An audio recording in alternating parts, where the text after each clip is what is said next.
Assalamualaikum warahmatullahi wabarakatuh. Sallallahu alaihi wa sallam Sayyidina Maulana Muhammad wa ala alihi wa sahbihi wa qawmihi. Bapak Ibu, saudara kaum muslimin rahimahullah, puji syukur kita panjatkan kepada Allah Subhanahu wa taala yang telah melimpahkan rahmat-Nya. Dan tak lupa salawat dan salam tercurah kepada junjungan kita Nabi besar Muhammad sallallahu alaihi wasallam. Bapak dan Ibu yang kami hormati, mungkin kami tidak akan banyak terlalu berbasa-basi karena malam sudah terlalu tinggi. Baiklah, acara peringatan Islam Nabi Muhammad sallallahu alaihi wasallam pada malam ini akan segera kita mulai. Namun terlebih dulu kami akan sampaikan susunan acara kita pada malam ini. Yang pertama adalah pembukaan, kemudian yang kedua pembacaan kalam ilahi, dan yang ketiga sambutan singkat dari BKM Fastabiqul Khairat, dan acara keempat adalah doa surah Ikhlas. Kemudian akan dilanjutkan dengan pembacaan doa, dan yang terakhir adalah penutup. Baik Bapak dan Ibu, mari kita buka acara kita pada malam ini dengan menjawab kitab Al-Fatihah. A'udzubillahi minasyaitonir rajim. Bismillahirrahmanirrahim. Alhamdulillahirabbil alamin. Maliki yaumiddin. Iyyaka na'budu wa iyyaka nasta'in. Shiratal mustaqim.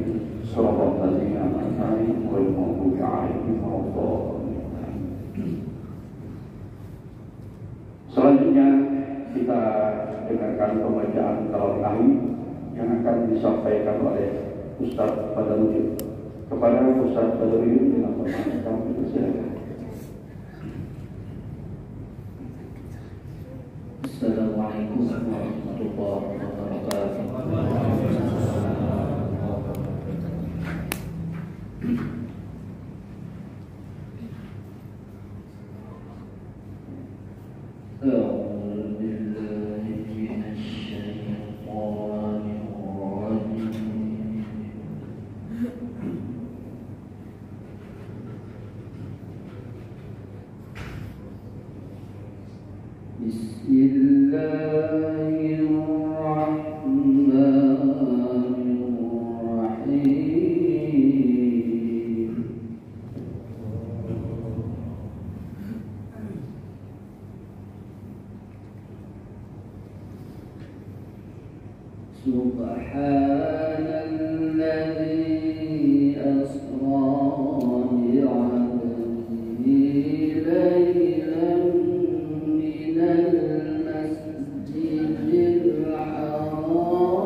Berikutnya sambutan singkat dari pengurus PKM Pas Kabupaten akan disampaikan oleh Bapak Syarif Yusuf Ali Agirus.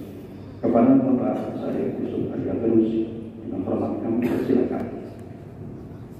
Bismillahirrahmanirrahim. Assalamualaikum warahmatullahi wabarakatuh.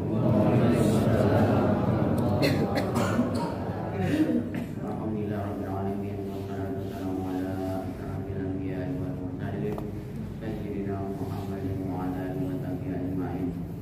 Rabbi shrah li sadri wa yassir li amri wahlul 'uqdatam min lisani yafqahu qawli. Amma ba'd. Segenap puji dan segenap rasa syukur senantiasa kita persembahkan kepada Allah Taala yang atas izin dan berkenannya jualah kita dapat hadir di masjid yang barang siapa walafiat. Salawat dengan disertai salam kita sampaikan pula kepada junjungan kita Nabi Agung Rasulullah Sallallahu Alaihi Wasallam serta keluarga dan para sahabat yang senantiasa menjalankan sunnah beliau hingga akhir zaman. Hadirin yang saya hormati, para pemuka agama, pemuka masyarakat, dan yang saya hormati Al-Ustaz Habib Noh Al-Haddad yang insyaAllah akan menyampaikan hikmah Isra Mi'rajnya pada malam ini. Juga para undangan sekalian yang saya hormati, yang mohon maaf tidak dapat saya lanjutkan satu persatu, namun tidak mengurangi rasa hormat saya.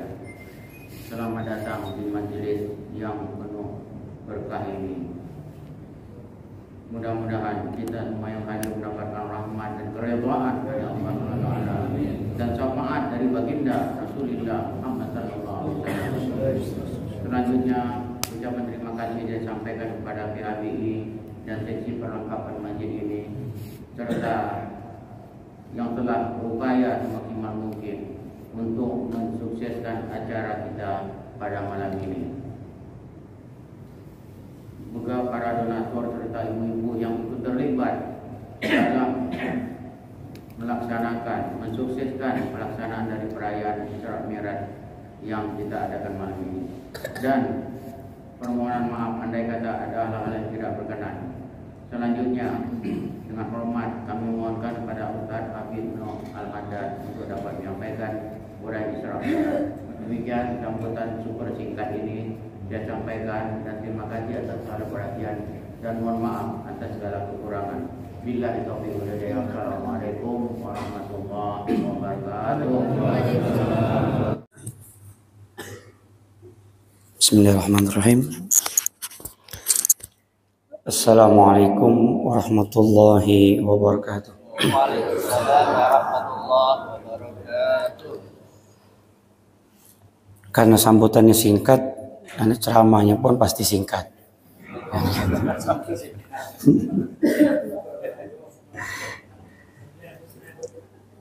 Buat kopi di Sungai Raya, jangan lupa di koda.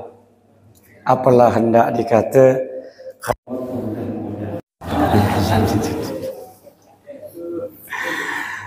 Bismillahirrahmanirrahim. Saya ulangi lagi, kayaknya jawab salamnya agak-agak lemah. Ibu-ibu pun agak-agak lemah sedikit. Maka saya agak sedikit pantun agar saya tak macam ngajar saya hari ini. Tapi yakin kan tak ada pertanyaan, Pak ya? Karena kita saat ini momennya lagi ceramah saja. Emak-emak berjalan pagi baliknya malam. Emak-emak tak jawab salam, saya doakan balik dari sini suaminya kawin lagi. Buah mangga dilempar batu, buah kelapa di dalam kolam, buah mangga dilempar batu. Bapak-bapak yang jawab salam, mudah-mudahan balik dari sini bininya minta dimadu. Itu mimpi sebenarnya, Pak ya. Assalamualaikum warahmatullahi wabarakatuh. Alhamdulillah.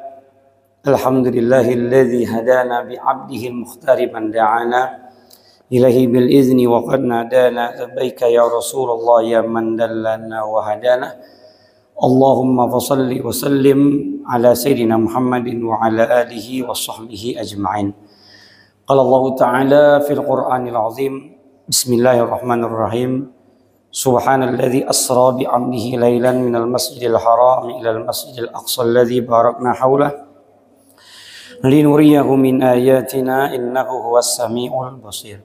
Yang saya hormati dan yang saya muliakan keluarga besar Masjid Fastabiqul Khairat yang dirahmati oleh Allah Subhanahu wa taala. Wabil khusus ketua masjid kita Al Habib Yusuf bin Ali Al Idrus. Mudah-mudahan Allah panjangkan umur beliau dalam keadaan sehat walafiat, dan juga para ustadz, para sesepuh tokoh masyarakat, aparatur pemerintah yang tidak bisa saya sebutkan satu persatu namanya, namun insya Allah tidak mengurangi rasa hormat dan ta'zim saya kepada Bapak Ibu sekalian. Alhamdulillah, tidak ingin berpanjang lebar, mengambil hikmah daripada peristiwa Isra dan Mi'raj Nabi Muhammad sallallahu alaihi wasallam. Peristiwa Isra adalah peristiwa bukan tidak masuk akal, tapi akal kita yang tidak sampai. Kalau dikatakan tidak masuk akal, akal bisa masuk. Tapi keterbatasan akal kita yang tidak mungkin bagi kita untuk memikirkannya. Sehingga yang menjawab peristiwa Isra ini hanyalah iman. Untuk apa Allah Subhanahu wa taala menceritakan peristiwa ini? Tidak lain dan tidak bukan Allah ingin memberikan suatu informasi kepada kita. Ada di kala saat itu akal kita tidak mampu, sehingga Allah ingin berbicara kepada kita, kalaulah bagimu itu tidak mampu, tapi ketahuilah aku mampu untuk mewujudkannya. Sehingga ibu bapak, dalam kehidupan kita jangan terus menerus kita itu menggunakan akal. Kalau akal tidak mampu berarti ini tidak terwujud. Kalau akal kita tidak bisa berarti tidak terjadi. Tidak. Kalau Allah berkehendak, tidak ada yang tidak mungkin bagi Allah. Inilah peristiwa Isra dan Mi'raj. Sehingga ayat itu berbunyi, linuriyahu min ayatina. Untuk apa? Aku ingin menampakkan kepada kalian sesuatu yang tidak mungkin. Aku akan tunjukkan kebesaranku. Bagaimana sesuatu itu menjadi mungkin. Karena kalau bagi Allah itu tidak ada yang tidak mungkin. Kalau bagi manusia itu sifat mustahilnya banyak, Pak, Bu. Manusia itu banyak mustahilnya. Mustahil dia bisa begini, mustahil dia bisa begitu, banyak mustahilnya. Tapi kalau bagi Allah tidak ada yang mustahil. Makanya jangan selalu bersandar kepada manusia. Bersandarlah kepada Allah. Karena peristiwa Isra Mi'raj ini menggambarkan, pertama Ibu, Bapak, Nabi Muhammad itu sebelum peristiwa Isra, ada satu kejadian yang terjadi kepada Nabi Muhammad, di mana Allah ingin memberikan suatu hal kepada Nabi Muhammad, engkau itu bersandar kepadaku ya Muhammad. Kenapa? Sebelum Isra itu terjadi suatu peristiwa yang sangat menyedihkan. Sehingga para ulama sejarah mengatakan itu yang dikatakan Amul Huzun, tahun kesedihan, Ibu. Kenapa dikatakan itu tahun sedih? Pertama, Rasulullah SAW ditinggal oleh istrinya yang bernama Sayyidatuna Khadijah, meninggal dunia. Telat beberapa hari, Rasulullah ditinggal lagi oleh pamannya yang bernama Abu Thalib. Kenapa Rasulullah sedih? Karena dua orang ini adalah orang yang paling kuat menjadi tameng Nabi Muhammad di dalam berdakwah. Dalam permasalahan materi, dalam permasalahan mensupport dakwah Nabi Muhammad, di situ ada Sayyidatuna Khadijah. Apa aja maunya Nabi di dalam berdakwah, Sayyidah Khadijah akan keluarkan uangnya. Disupport habis-habisan Rasulullah SAW. Bahkan Sayyidah Khadijah, istrinya, beliau pernah mengatakan sebelum wafat, wahai suamiku, jika seandainya hartaku ini kurang dan kau masih perlu membutuhkan, kalau diperbolehkan tulangku ini dijual belikan, maka kau jual tulangku ini untuk jalan dakwahmu. Bagaimana Rasulullah tidak sedih? Orang yang menopang dakwahnya Nabi Muhammad meninggal. Dan yang kedua, ditinggal lagi oleh pamannya Abu Thalib. Pamannya ini, Pak, pamannya Rasulullah ini adalah seseorang yang ditakuti oleh orang-orang kafir Quraisy. Jadi ketika pamannya ini ada, tidak berani orang-orang kafir itu untuk menyentuh Nabi Muhammad. Tapi apa yang terjadi? Setelah keduanya ini meninggal, intimidasi itu terjadi oleh Rasulullah. Rasulullah disakiti karena dua orang ini hilang. Sehingga Nabi Muhammad di saat itu kecewa dengan orang-orang kafir Quraisy di kota Mekah. Karena perlakuan yang begitu hebatnya, begitu kejamnya kepada Rasulullah. Sehingga Rasulullah berharap untuk keluar dari Mekah. Kemana Rasulullah hijrah? Pertama, bukan hijrah. Tapi Rasulullah berharap ada satu kota yang namanya kota Taif. Yang umroh insya Allah pernah ke sana.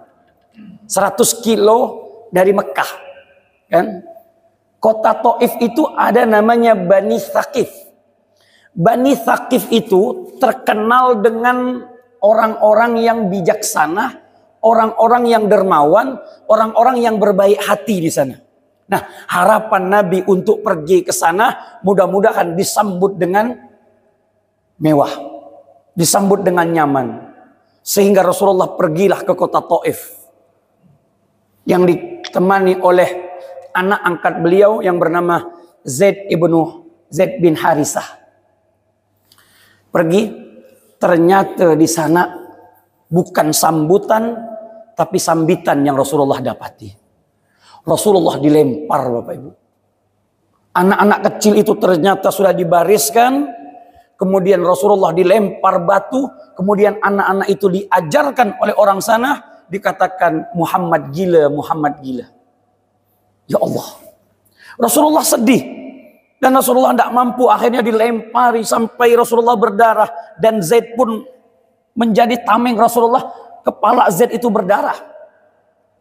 Dan Rasulullah akhirnya lari, di situ Rasulullah bersembunyi dalam satu kebun. Saat itu Allah Subhanahu wa taala katakan kepada Jibril, wahai Jibril, kau beritahu kepada penjaga-penjaga gunung yang ada di situ, malaikat-malaikat yang ada di sana, katakan kepada Muhammad, apa yang dia inginkan, kau kabulkan.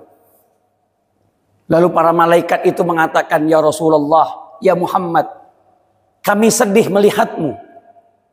Apa yang kau inginkan, maka kami akan lakukan. Kalau kau menginginkan gunung ini kami timpakan kepada mereka, ya Muhammad, maka kami akan lakukan. Tapi jawabnya Kanjeng Nabi Muhammad berbeda. Dalam keadaan susah, dalam keadaan sakit, dalam keadaan berdarah, inilah suri tauladan, role model untuk kita, contoh terbaik bagi kita. Apa kata Rasulullah sallallahu alaihi wasallam? Tidak wahai malaikat, tidak. Apa yang mereka lakukan, mereka tidak bersalah. Fa innahum la ya'lamun. Mereka tidak tahu misi apa yang aku bawa. Allahumma hdi qaumi fa innahum la ya'lamun. Justru didoakan oleh Nabi sallallahu alaihi wasallam. Bayangkan Pak, orang yang udah nyakiti kita tapi tetap didoakan. Kalau kita habis kena pukul nih, kena koyok. Lalu ada orang bilang, "Kenapa kau ni?" "Habis aku kena koyok, be," kata dia. "Kau mau enggak kami bantu?" Kita serang dia. "Bila lagi?" "Serang," kata dia. Kan begitu. Kan kalau kita kan begitu, Pak. Tapi Rasulullah enggak. Rasulullah katakan, Allahumma hdi qaumi fa innahum la ya'lamun. Ya Allah, berikan petunjuk kepada kaumku karena dia tidak tahu misi apa yang aku bawa. Berikan dia hidayah ya Allah. Mungkin saat ini bukan dia yang beriman kepadaku, tapi aku harapkan nanti anak cucunya akan beriman kepadaku. Buktinya sekarang Pak, kota Taif itu 100% itu muslim. Itu berkah dakwah Nabi Muhammad SAW. Saat ini Taif itu 100% muslim. Beda dengan yang lain. Di Jeddah beda. Tidak semuanya muslim. Di kota-kota Riyadh tidak semuanya muslim. Banyak orang-orang non muslim di sana.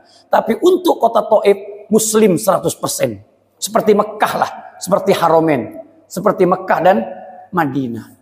Berkah doanya Nabi Muhammad SAW. Maka pelajaran yang pertama Ibu, kesulitan, kesusahan, Allah Subhanahu wa Ta'ala pasti menguji hambanya. Ujian ini yang Allah berikan kepada Nabi Muhammad untuk apa? Untuk Allah berikan sesuatu yang sangat mulia, yang sangat agung. Apa itu? Isra. Setelah ini Allah angkat Nabi Muhammad sampai ke Sidratul Muntaha, sampai ke langit ketujuh. Hadiah bagi orang yang bersabar.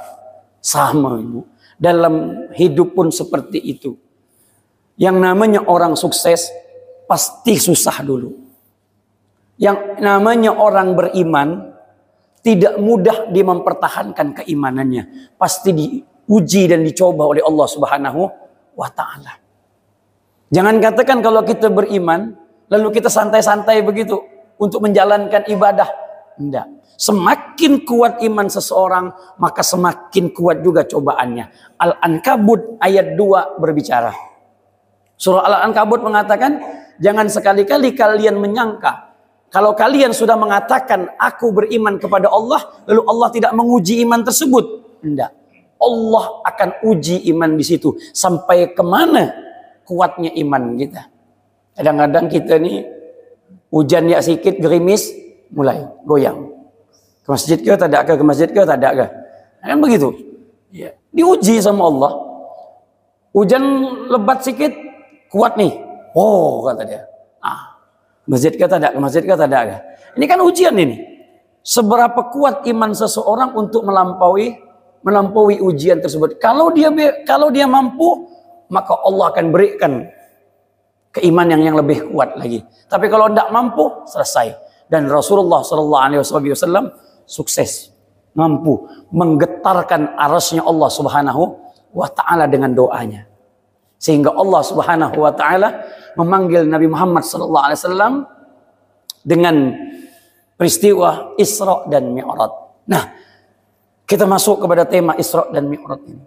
Sampailah Nabi Muhammad SAW Isra. Saat itu Nabi Muhammad SAW sebelum Isra, Nabi Muhammad dibelah lagi dadanya. Nabi Muhammad dibelah dadanya itu 4 kali Bapak Ibu. 4 kali. Pertama umur 3 tahun. Yang kedua umur 10 tahun. Yang ketiga umur 40 tahun. Yang kelima umur 50 tahun. Peristiwa Isra Mi'raj ini adalah tahun ke-10 kenabian, bukan 10 hijrah Bu ya, Pak, tahun 10 kenabian, yaitu masih di Mekah Rasulullah sallallahu alaihi wasallam. Karena kan Nabi kan 13 tahun di kota Mekah. Nah, tahun ke-10 kenabian Nabi Muhammad dibelah lagi dadanya. Namanya syaqqus sadar. Pak Ustadz, apa sih syaqqus sadar itu? Syaqqus sadar itu adalah dadanya Nabi Muhammad dibelah, Ibu. Ya. Dibelah, kemudian diambil hatinya, dibersihkan dengan air zam-zam. Namanya syaqqus sadar. Untuk apa? Ya, kan 4 kali. Kok banyak betul sampai 4 kali? Iya. Pertama, tahun ketiga, Allah Subhanahu wa taala ingin menjaga Nabi Muhammad sallallahu alaihi wasallam karena Nabi Muhammad ini adalah seorang nabi yang betul-betul dipersiapkan oleh Allah Subhanahu wa taala, maksum, terjaga. Tahun kedua, tahun ke-10 daripada umurnya Nabi Muhammad. 10 tahun itu adalah masanya baligh. Masa balighnya seorang anak. Pada umumnya kita kalau sudah masa baligh, otak kita sudah agak berbeda.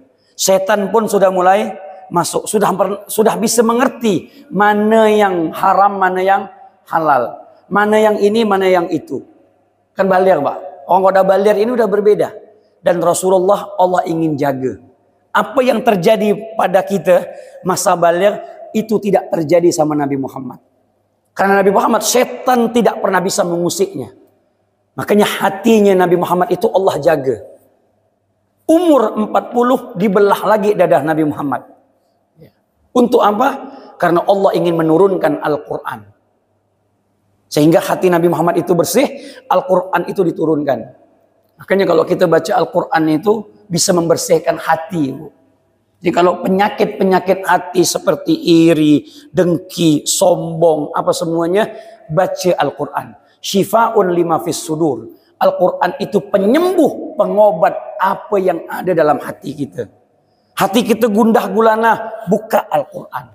Hati kita resah, buka Al-Quran. Galau, buka Al-Quran. Bukan Facebook, bukan Instagram, bukan TikTok. Galau, pusing, buka TikTok. Tambah pening, Pak, karena banyak yang bening-bening. Kan begitu. Buka IG, apa lagi? Tambah jadi, buka Al-Quran. Tapi permasalahannya saat ini Al-Quran ini cuma dibaca kalau ada orang meninggal. Sama yang kedua, kalau ada yang kemasukan jin. Cepat tuh baca Quran. Padahal Al-Quran bukan hanya untuk itu. Al-Quran untuk pengobat hati kita. Ya. Obat ini, Al-Quran ini obat. Jadi kalau kita jauh daripada Al-Quran, jauh kita dari obat hati ini. Nah, Nabi Muhammad dibelah dadanya karena Al-Quran ingin diisi di hati Nabi Muhammad. Dan yang keempat, di umur 50 tahun, Nabi Muhammad sallallahu alaihi wasallam dibelah lagi dadanya untuk apa? Karena Nabi Muhammad ingin berhadapan dengan Allah, munajah. Sehingga Isra Mi'raj itu adalah pertemuan Allah dengan Rabb-Nya. Nabi Musa minta kepada Allah ingin bertemu, Bapak Ibu. Ingin betul ketemu dengan Allah dan maksa. Ya Rabbi arini andur ilaik. Ya Allah, takdirkan aku untuk melihatmu. Tapi kata Allah, lantaroni, engkau tak mampu ya Musa. Tapi maksa. Nabi Musa ini maksa minta. Kata Allah, jangan, kau tak bisa. Lalu Allah mengatakan, kalau memang kau mau ya Musa, pergilah engkau ke Tursaina. Namanya Tursaina, yang kita kenal dengan Tursina. Padahal nama aslinya Tursaina. Kata Allah, nanti kau ke sana, engkau akan melihatku.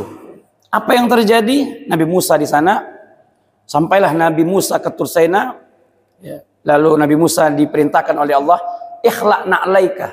Pertama, ya Musa, lepas sandalmu. Kau tak boleh pakai sandal. Karena kau berada di tempat yang suci. Dah.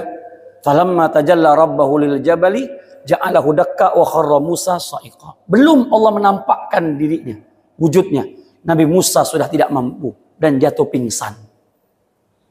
Setelah bangun dia katakan, ya Allah, I'm sorry, minta maaf ya Allah, aku tak mampu. Tak mampu lagi dah ya Allah. Aku bertaubat kepadamu. Aku tak akan pernah lagi meminta. Tapi Nabi Muhammad berbeda. Nabi Muhammad dipanggil langsung oleh Allah Subhanahu wa taala.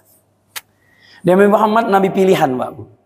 Nabi Muhammad berbeda. Nabi Musa meminta, Nabi Muhammad tidak meminta, dipanggil oleh Allah Subhanahu wa taala. Makanya ada dua pendapat Ibu Bapak. Apakah Nabi Muhammad itu melihat dengan matanya wujudnya Allah, atau Nabi Muhammad itu melihat dengan hatinya? Nah, kebanyakan para ulama memang Nabi Muhammad itu tidak melihat dengan matanya.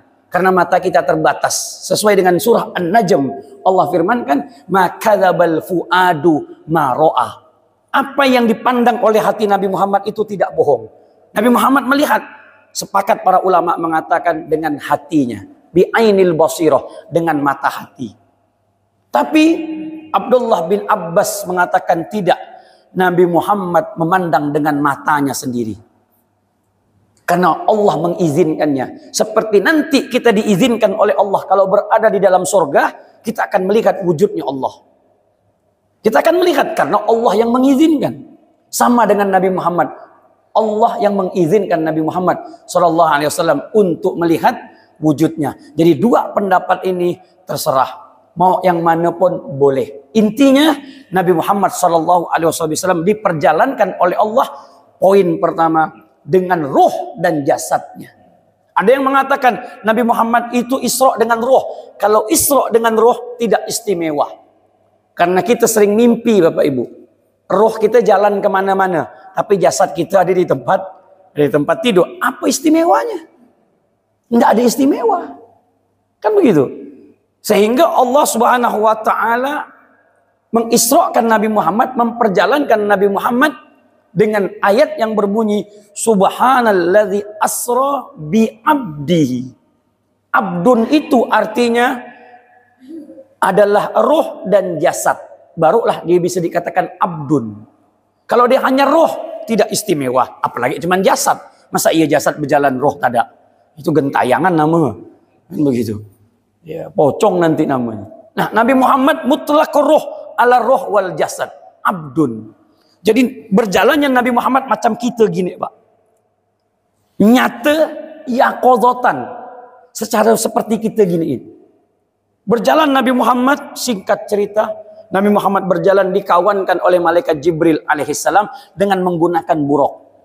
Buraq itu namanya barak. Barak itu artinya secepat kilat. Menyambar. Di mana buraq itu mandang, di situ dia cepat langsung. Secepat betul. Makanya perjalanan itu adalah suatu perjalanan yang ditempuh Nabi Muhammad dari Mekah ke Palestina 1.500 km. Dalam tafsir Imam Sawi mengatakan dibutuhkan waktu kalau menggunakan onta 40 hari 40 malam. Bayangkan Pak. 40 hari 40 malam, tapi Nabi Muhammad hanya butuh waktu lebih kurang daripada 3 jam. Bahkan para ulama mengatakan kurang lagi daripada 3 jam. Sampai ada juga yang mengatakan Nabi Muhammad pergi ke Palestina sampai naik ke langit ke-7 bertemu dengan Allah, balik lagi tempat tidur Nabi Muhammad itu masih hangat. Makanya saat itu ketika diceritakan Abu Jahal, Abu Lahab, abu-abu semua ni, gabu gosok, gabu apa semua ni yang ada depan ni, tak percaya Pak. Dia bilang, ya Muhammad, cerita dongeng apa yang kau ceritakan sama kami ni? Nggak tadi malam ente masih sama anak, sama kita orang, tahu-tahu pagi ente cerita, udah ke Palestina.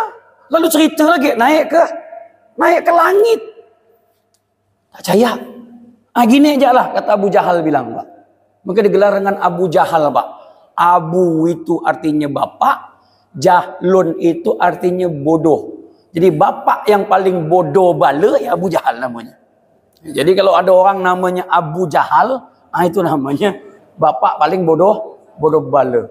Bukan hanya sekedar bodoh Pak, bodoh benar. Karena apa? Karena Abu Jahal nih udah sering nengok mukjizat Nabi, tapi tadak juga beriman. Nama aslinya bukan Abu Jahal. Nama aslinya Ammar bin Hisham. Abu Jahal ini. Ammar bin Hisham. Namanya bagus. Tapi digelar dengan Abu Jahal. Kenapa digelar dengan Abu Jahal? Udah ditampakkan mukjizat di depan dia. Tak ada caya-caya. Dia yang ngasih pertanyaan, dia juga yang ngingkari. Dia katakan gini, ya Muhammad, oke, kata engkau pergi ke Palestina dan kau pergi ke Masjidil Aqsa. Pertanyaanku, kata dia. Gila dia nanya nih. Ini pertanyaan tak masuk akal. Dia katakan, kalau begitu kami mau tanya, berapa pintu Masjidil Aqsa dan berapa jendela Masjidil Aqsa ya Muhammad? Saya mau tanya, yang orang FK, hari-hari ke FK, berapa jendela Masjid FK? Jangan hitung sekarang, langsung. Kan tak terpikir kita masuk masjid nak hitung jendela. Apa entam? Gila ke apa? 2, 3, 4 itu. Kan tak ada urusan. Berapa jendela? Berapa yang ventilasi adalah berapa ni? Baru kita fikirkan. Pertanyaannya begitu. Tapi Allah tak mau membuat Nabi Muhammad itu malu. Allah kirim malaikat Jibril, ya Jibril kau turun ke bumi, kau tampakkan Masjidil Aqsa di depan Nabi Muhammad. Di depan kekasihku. Ditampakkan. Udah ditampakkan, kemudian Rasulullah jawab. Pintunya sekian, jendelanya sekian. Apa kata Abu Jahal? Innaka lasahir ya Muhammad. Kau ini tukang dukun. Mana ada orang bisa ngitung macam gitu, kata dia. Dibilangnya dukun. Tukang sihir, tak percaya. Abu Jahal itu pernah mandang bulan dibelah. Di depan mata dibelah sama Rasulullah. Dia yang minta juga. Tapi apa kata dia? Innaka lasahir ya Muhammad. Kau tukang sihir. Ya Allah, mak. Maka dihilangkan dengan Abu Jahal. Dia kalau ada orang dikasih paham, tak mau. Iya. Ada lah bila kau ni Abu Jahal kau ni. Begitu. Allahumma salli ala Muhammad. Nah, jalan Nabi Muhammad sallallahu alaihi wasallam dengan malaikat Jibril alaihi salam. Jibril bonceng, Bu. Tadinya buruk tu tak mau jalan. Gini ada. Lalu Jibril bilang, "Tepuk Jibril. Kau tahu siapa yang nak naik kau ni? Yang naik engkau ini adalah makhluk yang paling mulia di atas muka bumi ini. Dia Muhammad bin Abdullah." Langsung bergegar buruk tu. Berkeringat buruk tu. Langsung cepat buruk tu berjalan. Nah, di perjalanan itu Nabi Muhammad sallallahu alaihi wasallam ditampakkan oleh Allah kebesarannya. Nah, sebelumnya Nabi Muhammad hijrah ke kota, turun ke Madinah, Pak. Turun, Nabi Muhammad sholat. Jadi setiap Nabi Muhammad itu Nabi Muhammad sholat. Rasulullah tanya, ya Jibril, ini tempat apa aku sholat di sini? Jibril mengatakan, ini adalah Thaibah, Madinah. Nanti engkau akan hijrah ke sini. Jadi sebelum itu Nabi Muhammad udah tahu, Nabi Muhammad akan hijrah ke kota Madinah. Namanya Thaibah. Kan Madinah itu kan 3 nama, Bu. Sebelum Nabi datang Yasrib. Setelah itu Thaibah, kemudian berubah menjadi Madinah. Nah, sampai di sana Rasulullah SAW salat, kemudian pergi lagi berangkat. Berangkat ke mana? Nabi Muhammad berziarah ke makam Nabi Musa. Nah, ini dalil, Pak. Dalil Nabi Muhammad itu ziarah. Ini ditulis dalam sebuah hadis yang diriwayatkan oleh Al-Imam An-Nasa'i. Nabi Muhammad berhenti di makam, sholat, lalu bertanya kepada Jibril, ya Jibril, tempat apa ini? Lalu ini adalah tempatnya Nabi Musa. Berziarah Rasulullah ke makam Nabi Musa. Jadi kalau ada orang yang mengatakan ziarah itu haram, itu salah. Nabi Muhammad dulu yang pernah mempraktekkan untuk berziarah ke makam Nabi Musa alaihissalam. Berangkat lagi, Nabi Muhammad SAW berangkat ke Bethlehem. Bethlehem itu adalah satu tempat di mana dilahirkannya Nabi Allah Isa alaihissalam. Asli namanya itu Baitu Lahmin. Bethlehem. Bet itu artinya rumah, laham itu artinya daging. Kan tempat orang memotong daging. Bethlehem. Nah, di situ tempat lahirnya Nabi Isa, kata Jibril alaihissalam. Jalan lagi Rasulullah sallallahu alaihi wasallam. Kemudian Nabi Muhammad SAW ditampakkan oleh Allah Subhanahu Wa Taala surga, ditampakkan oleh Allah Subhanahu Wa Taala neraka. Untuk apa? Untuk memperkuat iman. Agar Nabi Muhammad nanti ketika berbicara surga, berbicara neraka, Nabi Muhammad bisa lebih meyakinkan kepada umatnya. Karena Nabi Muhammad udah pergi ke sana. Ya, udah jalan-jalan ke neraka dan jalan-jalan ke surga. Dan Nabi Muhammad SAW waktu berjalan itu udah ada yang manggil. Yang manggil siapa? Nenek-nenek tua tapi bersolek. Cantik.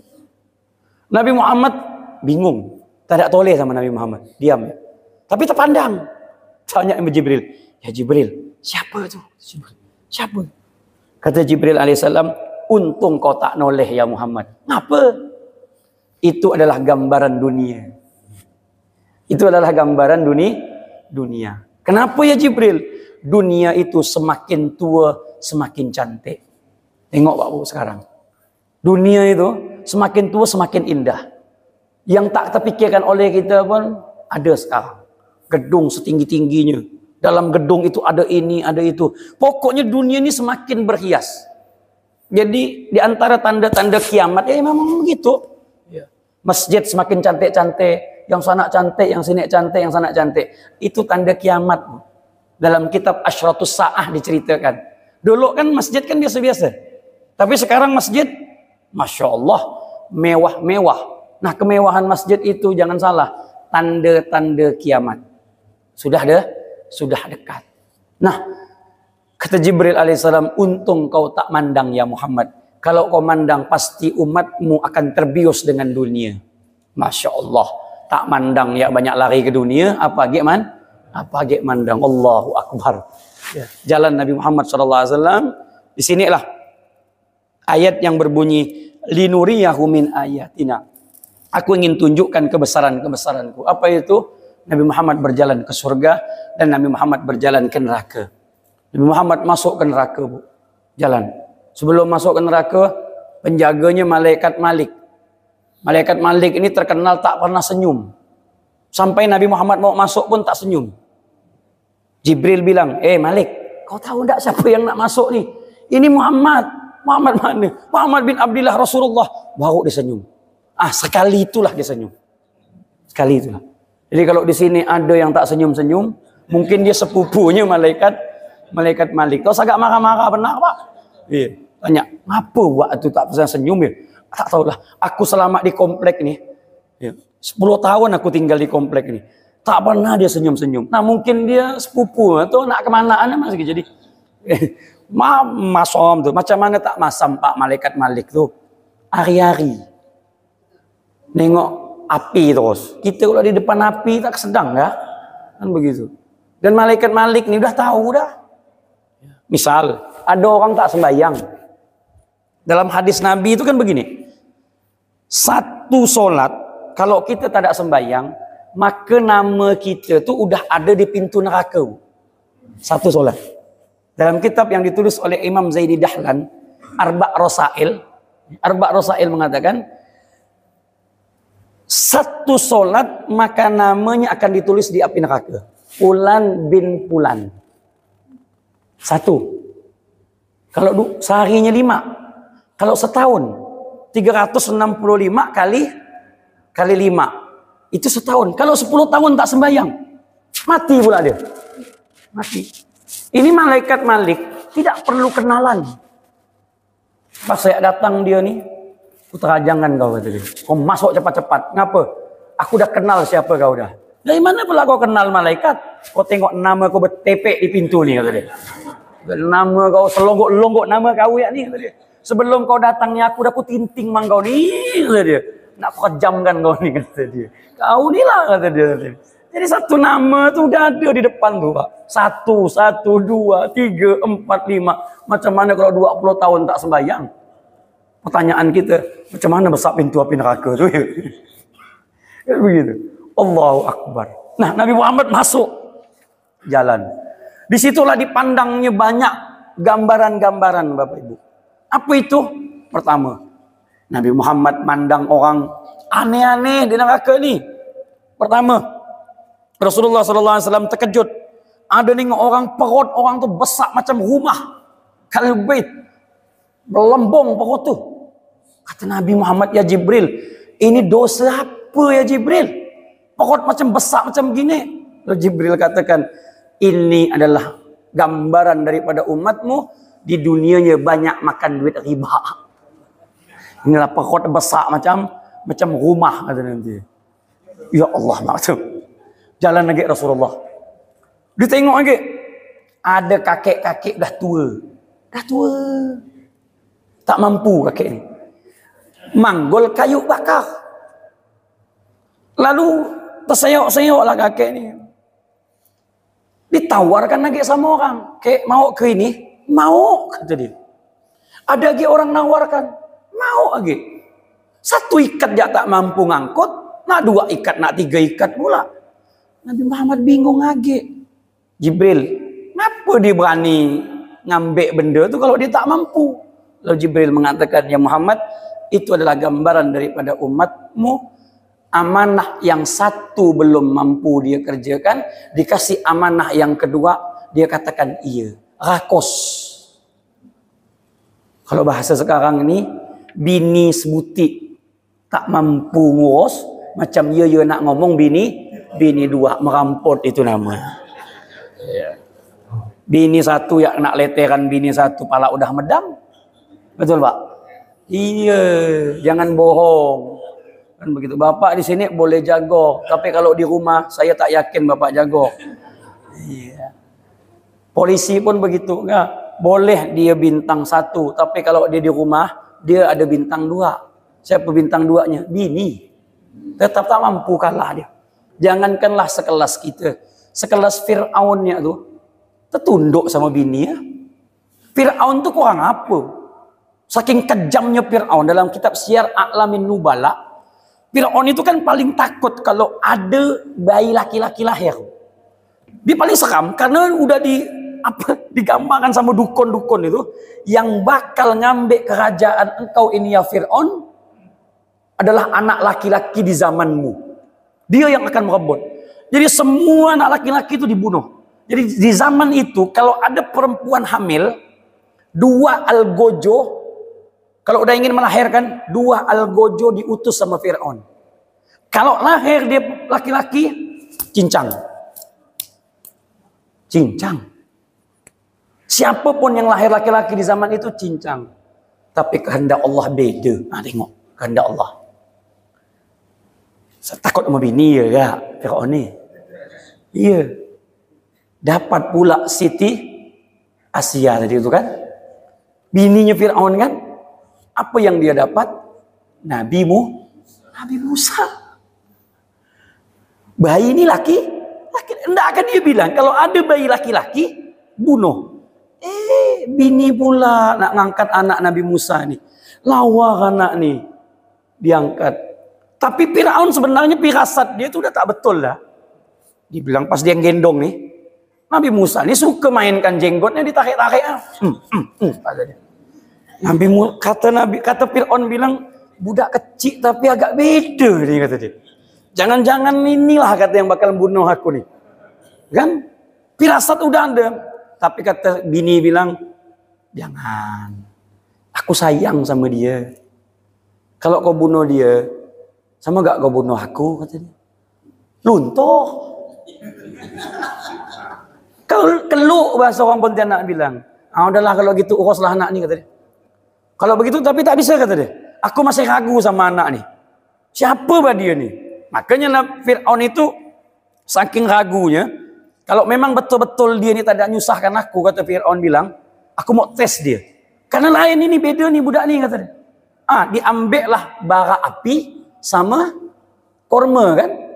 Disuruh pilih Nabi Musa ni masih kecil.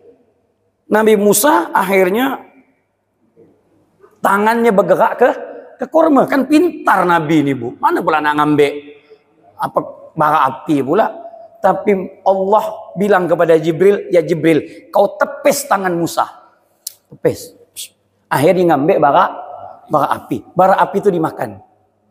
Makanya Nabi Musa kan lidahnya agak sedikit cadel, pelat begitu. Sehingga Nabi Musa berdoa kepada Allah, Rabbishrah li sadri wa yassir li amri wahlul uqdatan min lisani yafqahu qawli. Begitu ceritanya.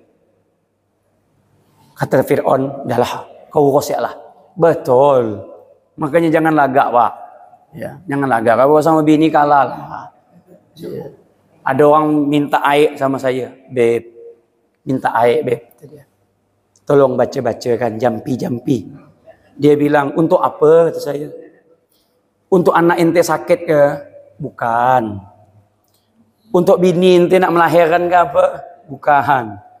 Bini ente sakit ke? Bukan. Keluarga ente ke? Bukan. Malah bukan ya. Untuk siapa? Untuk bini saya. Beb. Kenapa bini ente?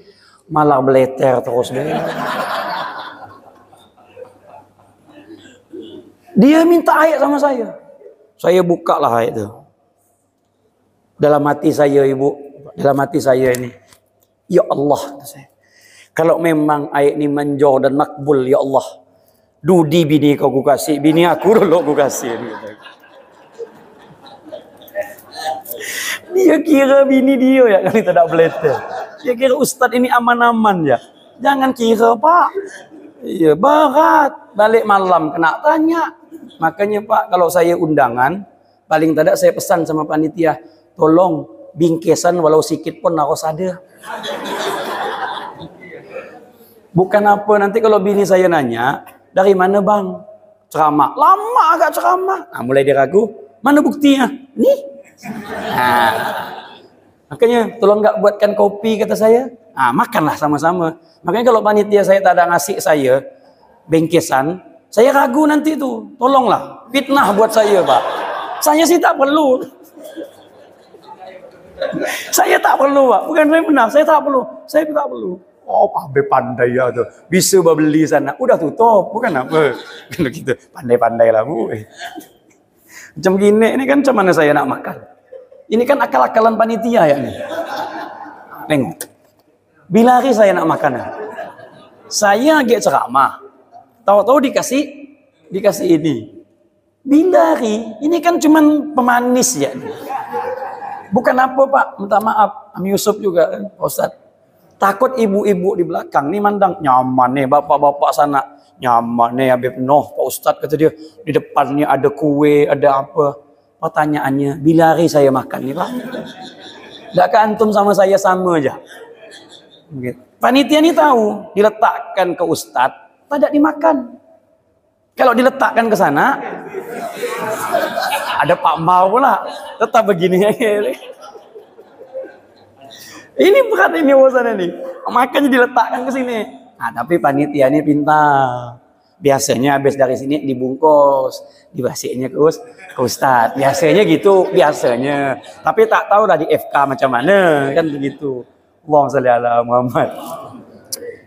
Pandai-pandai lah kalau ceramah sekarang nih. Begitu.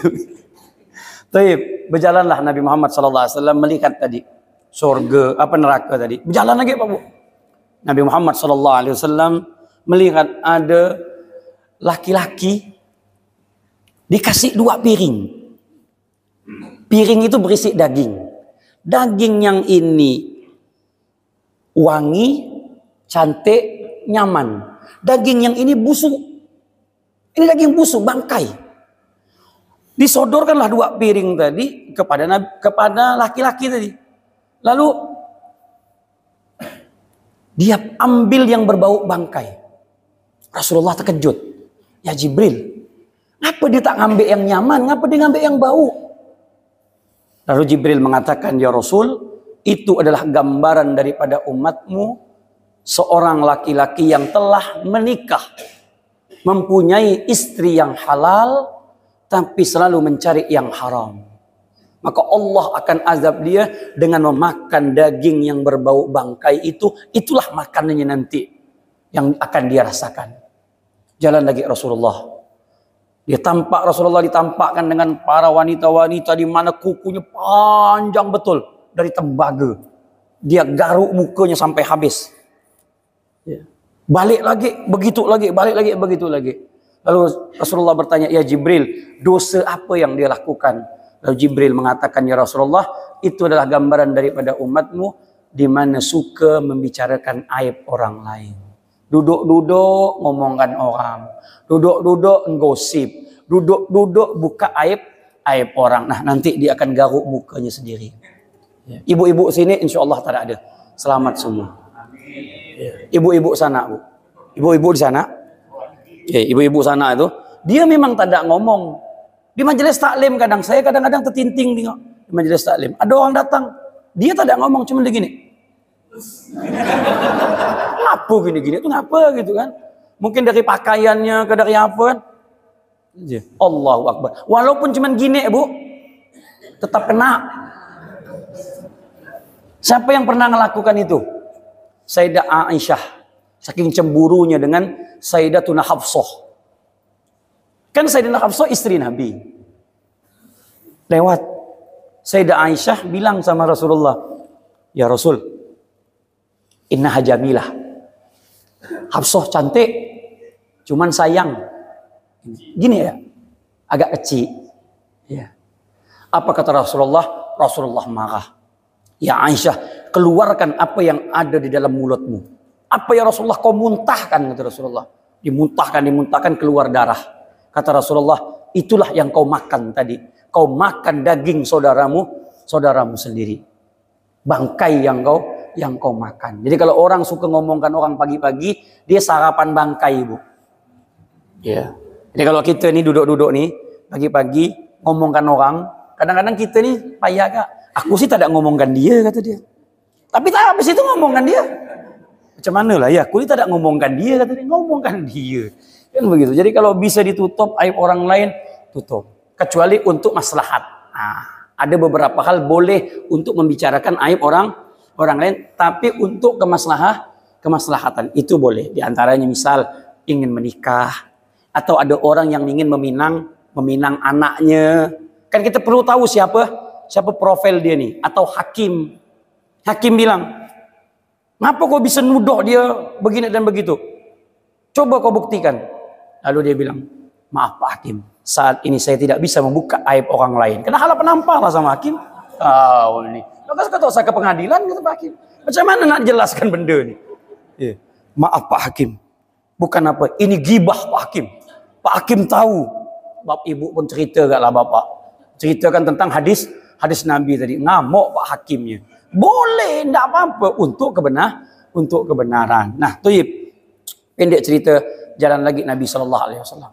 Ya. Jalan Nabi SAW melihat inilah peristiwa Isra Mi'raj, yaitu peristiwa solat. Apa itu? Nabi Muhammad melihat ada orang yang memecahkan kepalanya sendiri dengan batu. Turdahuna ru'usahum bil hijarah. Dipecahkan kepalanya dengan batu. Hancur kepala tersebut. Disempurnakan lagi Allah, dia hancurkan lagi. Lalu Nabi bertanya, "Ya Jibril, dosa apa yang dia lakukan?" Lalu Jibril mengatakan, "Ya Muhammad, itu adalah gambaran daripada umatmu alladzina tatathaqalu ru'usahum anis shalah, yang dimana kepalanya berat untuk sujud kepada Allah." Nah, orang yang sulit untuk sujud kepada Allah, maka dia akan memecahkan kepalanya sendiri. Na'udzubillahi min dzalik. Makanya inti daripada solat ini, inti daripada Isra ini adalah solat. Singkat cerita, setelah itu Nabi Muhammad ke surga. Di surga Nabi Muhammad melihat ada orang yang ketemulah dengan wewangi-wangian, yaitu para orang-orang yang Siti Masitoh. Kan Siti Masitoh itu kan ceritanya dia dimasukkan, direbus kan. Nah, di situ Rasulullah mencium bau wangi. Lalu Rasulullah bertanya, "Siapa itu ya Jibril?" "Wangi betul. Itu adalah umatmu yang bernama Masitoh, Siti Masitoh." Kemudian banyaklah Rasulullah diperlihatkan di surga. Tapi yang membuat Nabi Muhammad SAW teraneh-aneh, ada orang nanam, tumbuh langsung. Panen, tanam lagi, tumbuh. Cepat betul, kata Rasulullah. Lalu Jibril mengatakan, "Ya Rasulullah, itu adalah gambaran daripada umatmu di mana selalu hidupnya gemar bersedekah." Ya. Dermawan. Hidupnya dermawan. Nyaman dia bersedekah. Enak dia kepengen bersedekah. Makanya bersedekah ini tak perlu gak kita nunggu kaya. Jangan. Karena orang semakin kaya semakin berat, Bu.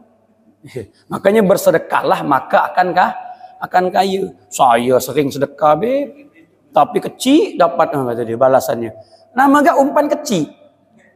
Umpan cacing ya paling dapat ikan tangkit lah. Kan seluang. Gabus ya tak mau.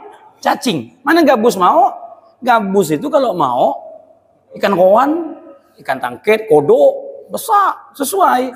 Ya kan filosofi itu kan filosofi begitu. Besar gak kita sedekahnya, besar gak dapatnya. Kecil gak kita sedekahnya, jadilah. Gitu. Nah, kecil nak besar pula. Untung modal kecil, nak untung besar. Wah, ini bakat urusan nih. Kan begitu. Nah, Nabi SAW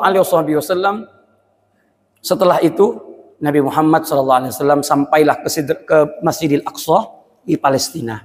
Makanya satu-satunya ayat yang mengingatkan kepada kita yaitu Al-Aqsa. Untuk kita lebih prihatin kepada Aqsa. Karena Aqsa ini adalah salah satu daripada 3 masjid yang Nabi Muhammad isyaratkan. Di dunia ini Bapak Ibu, hanya 3 masjid yang paling mulia.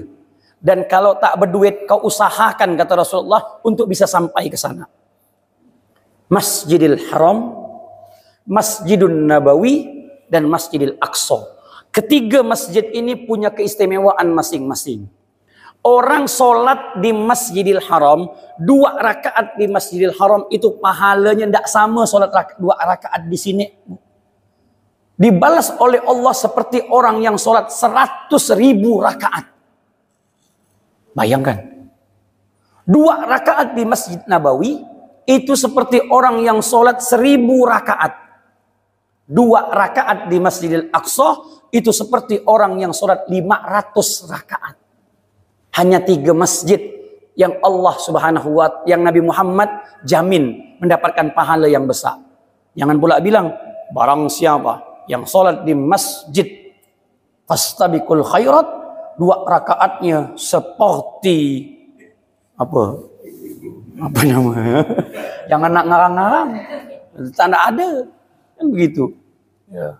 Sama gak kau sembahyang 10.000 rakaat? Ngapa pula? Kau sholat di fastabiqul khairat karena buat mancing apa? Buat mancing orang biar sembahyang banyak di fastabiqul khairat, pakai hadis. Barang siapa yang sholat di fastabiqul khairat, maka pahala macam 10.000 rakaat. Berbondong-bondong orang. Itu bual namanya. Itu namanya hadis palsu. Teman-teman nggak pakai bahasa Arab, kan begitu. Lalu kita iya gak? Maka mau hati-hati. Nah, Bapak Ibu yang dirahmati oleh Allah, sholatlah Nabi Muhammad di Masjidil Aqsa. Dan di belakangnya itu para anbiya, para nabi-nabi. Nabi Adam, semuanya para nabi. Dan yang menjadi imam adalah Rasulullah. Sebelum sholat, pastinya ada azan dan iqamah. Siapa yang pertama kali mengumandangkan azan? Dalam kitab Syekh Ad-Dardiri dikatakan, makhluk yang pertama kali mengumandangkan azan dan iqamah adalah Jibril alaihissalam. Jadi malaikat Jibril azan dan malaikat Jibril iqamah. Salat Nabi Muhammad yaitu salat sunnah mutlak. Salat sunnah mutlak karena belum ada namanya salat yang diwajibkan, tidak ada. Saat itu salat sunnah mutlak 2 rakaat. Selesai, sampailah singkat cerita Nabi Muhammad diangkat oleh Allah Subhanahu wa Ta'ala ke langit 1, 2, 3, 4, 5, 6, 7. Di setiap langit itu Nabi Muhammad ketemu Nabi Adam, ketemu Nabi Isa, ketemu dengan Nabi Idris, ketemu dengan Nabi Yusuf, ketemu dengan Nabi Zakaria, ketemu dengan Nabi Harun, ketemu dengan Nabi Musa, ketemu dengan Nabi Ibrahim alaihis salam. Nabi Ibrahim, langit ke-7 Nabi Ibrahim. Setelah di langit ke-7, malaikat Jibril mengatakan, ya Muhammad, cukup sampai di sini saja aku menemanimu. Karena Nabi Muhammad udah dipanggil oleh Allah. Kata Rasulullah, ya Jibril, tolong kau temankan aku. Jibril mengatakan, tidak bisa ya Muhammad. Selangkah lagi aku melangkahkan diriku, maka sayapku akan terbakar semuanya. Tidak mampu. Ini hanya engkau ya Muhammad yang diizinkan oleh Allah Subhanahu wa Ta'ala untuk sampai ke Sidratul Muntaha. Sampailah Nabi Shallallahu Alaihi Wasallam bertemu dengan Allah Subhanahu wa Ta'ala. Kemudian Nabi Muhammad SAW diwajibkan yang kita kenal sholat, yaitu 50 waktu. 50 waktu itu diiyakan sama Rasulullah. Diiyakan. Ya syukur-syukur Nabi Muhammad itu ditanya sama Nabi Musa. Padahal di langit ke-7 ketemu sama Nabi Ibrahim. Pas turun itu ketemu Nabi Ibrahim. Nabi Ibrahim enggak tanya. Tapi Nabi Musa turun lagi ke 6, ditanya, apa yang diwajibkan ya Muhammad? Sholat. Berapa rakaat? 40. Apa kata spontan Nabi Musa bilang, balik age. Balik age. Ngapa? Umat kau tak mampu. Umat aku ni besar-besar, kuat-kuat, masih tak mampu. Apa lagi umat engkau ya Muhammad? Bagus kau pinta lagi keringanan. Riwayat mengatakan 9 kali bu, Nabi Muhammad bolak-balik. Sampai pada akhirnya 5 kan. Itu pun Nabi Musa bilang, pagi lagi, datang lagi. Apa kata Rasulullah? Innistahaitu ala rabbi ya Musa. Kullu todus ya Musa. Mengocak Madura naga malu, isin. Gitu. Malu kalau bahasa Pontianak ini, beramak muka aku nih Musa. 9 kali udah aku diminta keringanan. Udah diberi sama Allah sampai 5. Masa mau minta age? Kata Nabi Musa, kau minta age. Umat kau tak mampu. Mang betul Mang Nabi Musa nih nabi yang tembus pandang lah dah. Tahu dia umat macam kita nih. Tukang-tukang ninggalkan sholat ini kan. Ya Allah. Tahu Nabi Musa, subhanallah. Ya kan? Kata Nabi Musa, tak mampu umatmu ya Allah. Mang betul. Makanya Nabi Muhammad ketika turun surah Maryam, fa khalafa min ba'dihim khalfun adha'us shalah fattaba'us syahwat fasawfa yalqauna ghayya. Ketika turun ayat itu Nabi Musa langsung nangis. Nangis di depan Jibril. Tanya sama Jibril alaihissalam, ya Jibril, fahal min ummati tarikus sholah ya Jibril. Apakah nanti umatku itu akan meninggalkan sholat wahai Jibril? Dijawab sama Jibril, na'am ya Rasulullah. Iya. Bahkan kata Jibril mengatakan, dinarun khairun indahum min sholatihim. 1 dinar itu lebih baik daripada sholat mereka. Artinya apa? Dunia lebih dia utamakan daripada sholatnya. Masya Allah. Itulah kita. Kok dah bab dunia ya Allah mah. Padahal Allah tu tak pernah menjamin orang yang kerja 24 jam kaya. Kan tak ada. Allah hanya menjamin wa may yattaqillaha yaj'al lahu makhraja wa yarzuqhu min haitsu la yahtasib. Kalau kau dekat denganku kata Allah, aku akan berikan kemudahan, jalan keluar, segalanya, ketenangan, kenyamanan. Dan aku berikan rezeki yang tidak kau sangka-sangka. Dekat. Kuncinya itu kan dekat. Dekat dengan Allah. Dekat dengan Allah. Bukan kerja. Kerja iya. Jangan nggak tak kerja. Kan bahkan nggak urusannya. Lain ceritanya macam Imam Malik sama Imam Syafi'i. Kata Imam Syafi'i bilang sama gurunya, wahai guru, hidup ni harus ikhtiar. Kalau tak ada kerja, tak makan. Kata Imam Malik bilang, tak ada. Duduk pun kau di rumah, tetap kau makan. Karena rezeki kita ini udah ditetapkan. Berdebat. Oh tak bisa nama gak guru. Ya udahlah guru, aku keluar loh. Anak izin, minta keluar. Pas sampai keluar rumah, ada orang nurunkan anggur. Imam Syafi'i bantu nurunkan. Dihadiahkan anggur. Pas mau balik ke rumah, ingat. Nah, ini jawaban untuk guru nih kata dia. Kalau seandainya aku tidak keluar, tidak mungkin aku dapat anggur. Balik ke rumah, ngedor rumah gurunya Imam Malik. Wahai guru, siapa? Anak Syafi'i, ada apa? Ada perlu wahai guru. Buka pintu, ada apa ya? Ini wahai guru, hadiah oleh-oleh anggur. Dah, boleh masuk guru. Ada apa? Nak nyambung dari sikit guru katanya. Yang tadi kita omongkan tuh masalah ikhtiar dan tawakal tadi. Sudah masuk. Ada apa? Wahai guru. Kalau saya tidak keluar, tak mungkin guru dapat anggur. Karena berkat saya keluar tadi, guru dapat makan anggur. Betul? Berarti saya menang guru. Berarti saya menang. Yang dilawan guru, mana nggak bisa. Begitu. Kata Imam Malik bilang, betul. Argumentasimu bagus, betul. Sekarang saya mau tanya, anggur ini punya siapa? Punya guru. Ente ngasih anak kan? Iya wahai guru. Pertanyaannya, perlu tidak saya keluar rumah untuk makan anggur? Anggurnya datang Datang seorang. Saya duduk bisa makan anggur. Bapak jadi Imam Malik ya besok. Ya, duduk-duduk, duit datang. Ya. Saya tak tahu datang atau tidak. Kan begitu. Kalau bini merepek, saya tak urus. Tak tanggung. Apa pula tak kerja? Saya dengar ceramah tadi malam, kata Habib Noh, tawakalnya harus macam Imam Malik. Duduk-duduk dapat duit. Kena leteran Bapak. Saya jamin. Makanya ada orang bilang begini, Beb, kalau kita tak kerja tu mati Nabi. Tak mati. Siapa bilang orang tak kerja mati? Banyak di tempat saya tak kerja, tak mati-mati. Tidak ada kerja dari muda sampai tua sekarang. Duduk depan warung kopi tu. Ada warung kopinya, saya tunjukkan orang. Mati, tak ada mati. Ngopi, rokok. Jalan. Yang buat mati itu Pak, bukan tak kerjanya, leteran bini yang buat mati. Gila bapak ngopi terus di rumah kalau dia tak beleter, duit tak ada, apa tak ada, itulah yang buat cepat stroke Pak. Hati-hati Pak. Kan begitu, ibu-ibu pun sedang-sedang jangan nggak dileter-leteran benar Pak.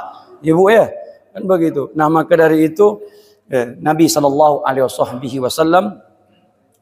mengajarkan kepada kita sholat. Jadi dari sholat inilah ibu kita akan mendapatkan ketenangan. Hidup ini kan perlu tenang Bu.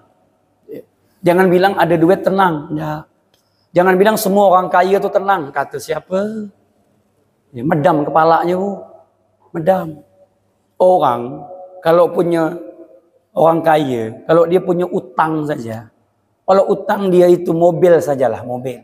Mobil itu kreditnya 6 juta per bulan. Berarti satu harinya dia harus mengumpulkan duit 200 ribu. Itu baru mobil.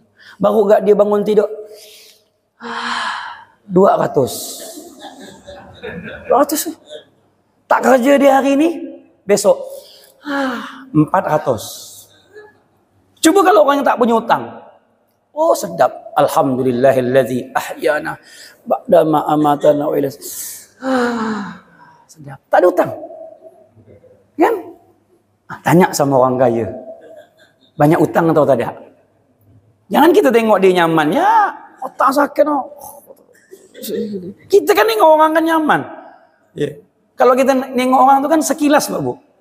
Gaya dia dengan bawa tape, HP-nya iPhone, dengan necis ya, turun dari mobil yang mewah, berduit orang ini nih. Ibu bapak duduk dulu sama dia 1 minggu, baru dia curhat nanti. Kau mandang aku ya macam gini, kata dia. Baru balik. Hilang bapak curhat, dia yang curhat sama kita nanti. Kalau tak percaya, coba ya. Emang begitu. Tapi bedanya dia kuat, mampu. Kalau kita tak mampu, jangan ikut-ikut. Aku nak ikut dia loh, kalah. Dan begitu, tak bisa, bahaya. Nah maka yang kita kejar itu ketenangan. Ketenangan itu hanya ada satu. Nah sebagai penutup daripada penceramah ini, karena saya ini ada keturunan Bugis, jangan percaya kalau saya bilang terakhir. Iya. Karena saya tidak pernah kena protes. Untung enggak yang saya ceramah Teluk Pak Kedai. Terakhirnya saya itu sampai 7 kali dihitung. Beb malah terakhir ya terus kata dia. Nyambung lagi. Ini yang terakhir, nyambung lagi. Saya bilang saya ini ada Bugisnya. Iya mang kata dia. Kalau Bugis mang suka mengander Melayu kata dia. Kalau tak ngander bukan Melayu kata dia. Kan begitu. Jadi kalau ibu tak saya kan kalau saya bilang terakhir nih. Tapi ini betul-betul terakhir nih. Kan begitu. Setengah 10 ya. Saya pikir setengah 10 aja. Ya. Maka Nabi SAW ketika diberikan oleh Allah solat, sebelumnya Nabi Muhammad itu bilang sama Allah begini, ya Allah, kayaknya aku tidak mau lagi turun ke bumi. Ngapa ya Muhammad? Aku sudah mendapatkan kenyamanan, ketenangan, kesejukan di sini ya Allah. Kata Allah, tidak bisa. Kau harus turun ke bumi. Nabi Muhammad bilang, ya Allah, kalau nanti di bumi, untuk aku bisa mendapatkan ketenangan semacam ini, itu macam mana ya Allah? Lalu Allah mengatakan, lewat solat. Dengan solat itu kau akan mendapatkan dan merasakan apa yang kau rasakan saat ini. Makanya Nabi Muhammad bilang begini, mi'raju ummati as-shalah. Mi'rajnya umatku itu adalah sholat. Makanya kalau kita sholat itu macam mi'raj, Bu. Macam naik gitu. Allahu Akbar. Sudah. Tergantung enggak? Kalau duit banyak takbir bagus. Allahu Akbar. Kalau duit ada, Allah. Ide. Itu sholat orang berduit sama orang tanda. Jadi kalau nanti nengok imam FK, paling kami Yusuf pula tuh.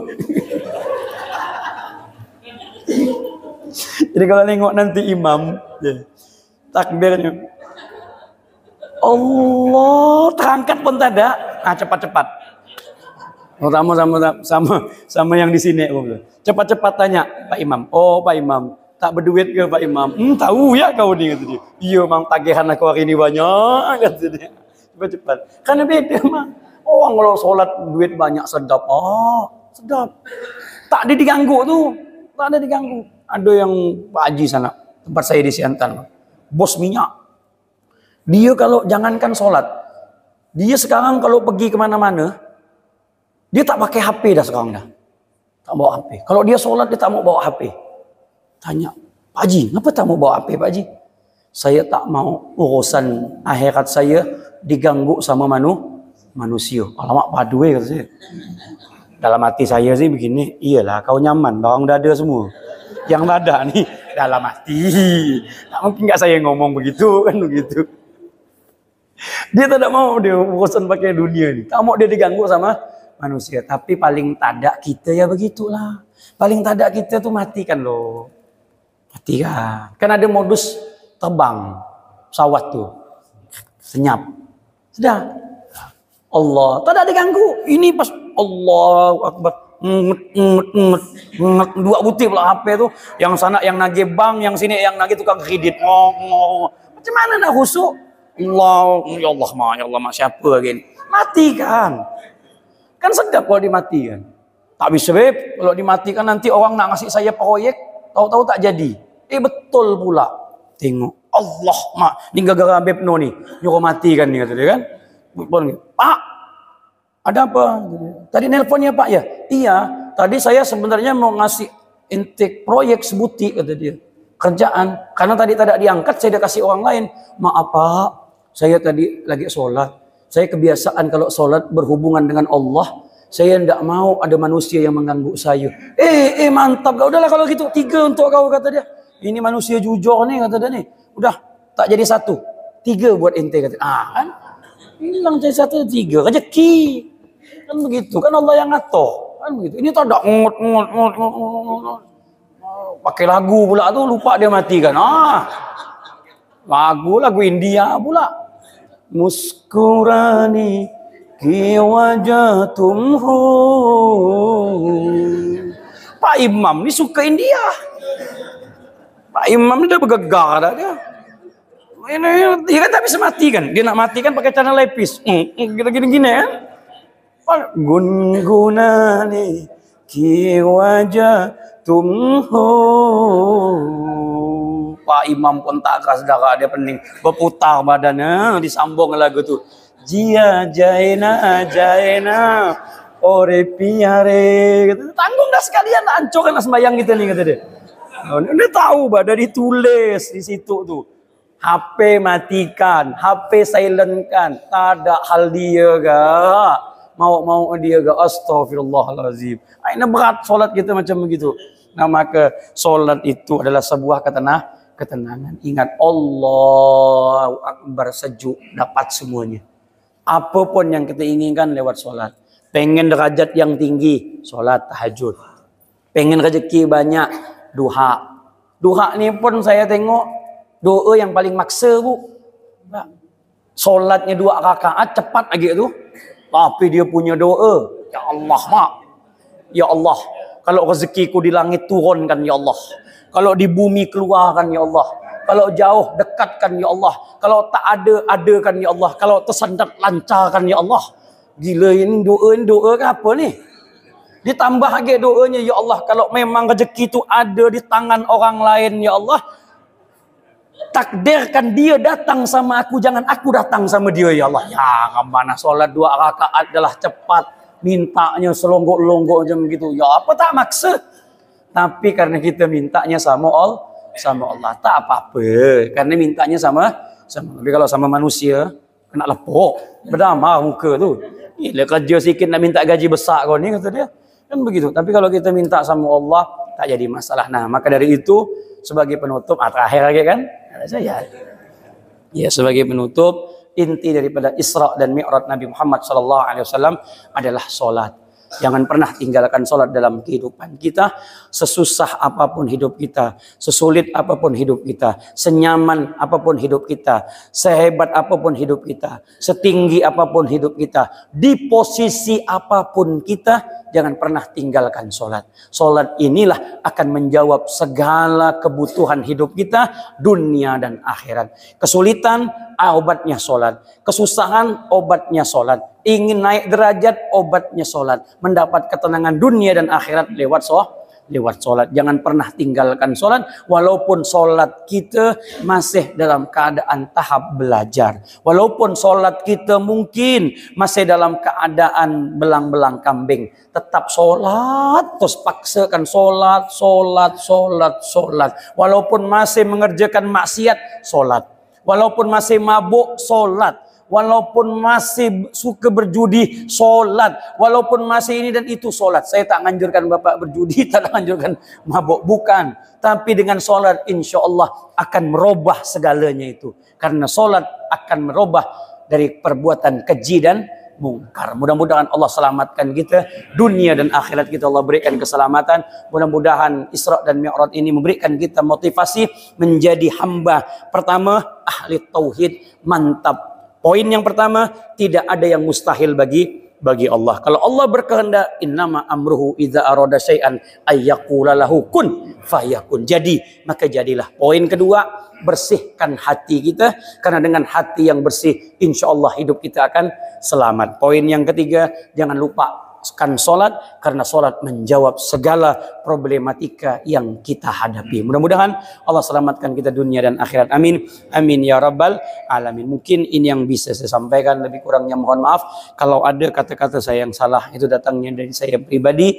Jika ada yang benar, itu datangnya dari Allah Subhanahu wa taala. Saya buka dengan pantun, saya tutup dengan pantun juga. Kalau ada jarum yang patah, jangan disimpan di dalam peti. Kalau ada kata-kata saya yang salah, tolong jangan dilaporkan kepada Pak Polisi. Nah, kira-kira begitu. Dan sebelum saya tutup, ibu-ibu boleh perkenalkan saya. Yang udah kenal alhamdulillah, mungkin yang belum kenal, ibu-ibu harus tahu. Saya ini mantannya Aura Kasih, Pak. Nah, Habib ini mantannya Aura Kasih. Sekian dan terima kasih. Wabillahi taufiq wal hidayah. Wassalamualaikum warahmatullahi wabarakatuh.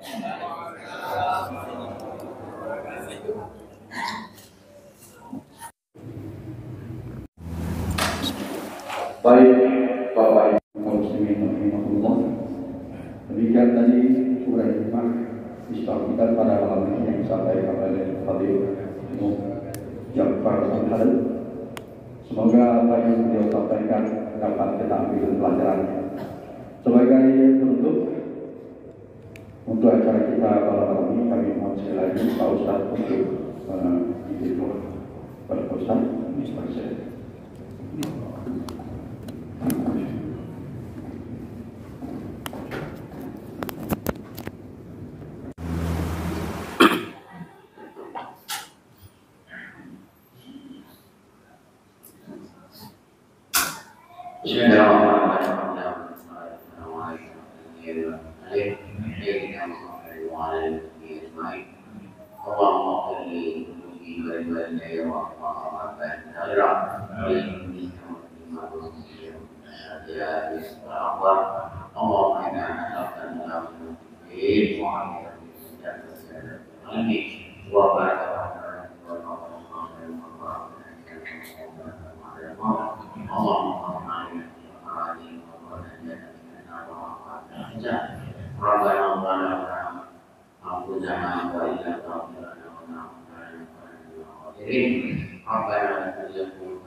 Amin.